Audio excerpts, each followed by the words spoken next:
سجدے کے بعد جب انسان بیٹھتا ہے، یعنی دوسرے سجدے میں جانے سے پہلے جو بیٹھتا ہے، اس کو کہا جاتا ہے جلسہ۔ عربی میں فقہ کی اصطلاح میں اس کو جلسہ کہا جاتا ہے، سجدے کے دو سجدوں کے درمیان جو بیٹھا جاتا ہے۔ تو اس میں بھی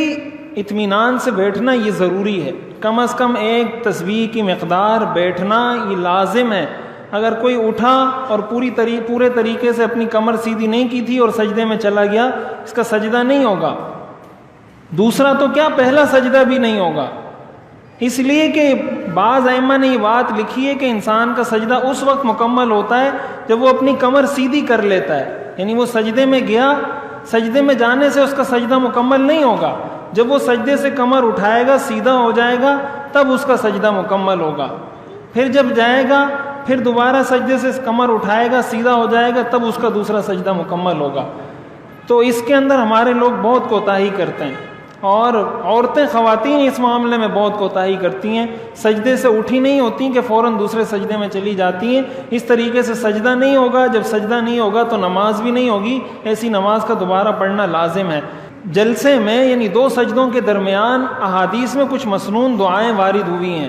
مثلا اللہم اغفر لی وارحمنی وعافنی واہدنی وارزقنی، کہ اللہ میری مغفرت فرما، مجھ پر رحم فرما، مجھے عافیت نصیب فرما، مجھے ہدایت نصیب فرما، مجھے رزق عطا فرما۔ صحیح احادیث سے یہ دعائیں ثابت ہیں، تو سنتوں اور نوافل کے اندر تو اس کا اہتمام کرنا ہی چاہیے، اس پر سب ائمہ کا اتفاق ہے۔ امام احمد رحمۃ اللہ علیہ کا قول ہے کہ سجدے سے اٹھنے کے بعد اگر کسی شخص نے رب اغفر لی نہیں پڑھا، اس کی نماز ہوگی ہی نہیں، امام احمد ابن حنبل رحمہ اللہ کے نزدیک۔ اگرچہ امام ابو حنیفہ رحمۃ اللہ علیہ کا یہ مسلک نہیں ہے۔ فرائض میں فقہائے احناف نے یہ لکھا ہے کہ زیادہ دیر نہ بیٹھے، ایک دو تسبیح کی مقدار بیٹھ کر سجدہ کر لے دوسرا، لیکن جو متاخرین جو بعد کے فقہا ہیں احناف میں سے بھی، انہوں نے بھی یہ کہا ہے کہ فرض نماز میں بھی اس کا اہتمام کرنا چاہیے۔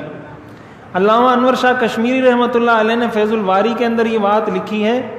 اسی طرح قاضی ثناء اللہ پانی پتی رحمہ اللہ نے اپنی کتاب میں یہ بات لکھی ہے، مفتی تقی عثمانی صاحب دامت برکاتہم نے انعام الباری کے اندر اور درس ترمذی کے اندر یہ بات لکھی ہے۔ یہ حوالہ اس لیے نقل کر رہا ہوں تاکہ پتہ چلے کہ یہ مستند بات ہے، کوئی اپنی طرف سے بات نہیں کر رہا۔ اسی طرح علامہ شامی رحمۃ اللہ علیہ نے، جن کی کتاب کو بنیاد بنا کر فتویٰ دیا جاتا ہے، انہوں نے بھی سجدے کی جہاں بحث کی ہے وہاں انہوں نے یہ لکھا ہے کہ بہتر یہی ہے کہ اس کو کیا جائے۔ تو فرض نماز کے اندر بھی اس کو پڑھنا چاہیے، یہ دعا میں نے اس کے اندر لکھ دی ہے، اس کو یاد کر کے فرائض میں بھی اس کا اہتمام کرنا چاہیے اور سنت اور نوافل میں تو کرنا ہی چاہیے۔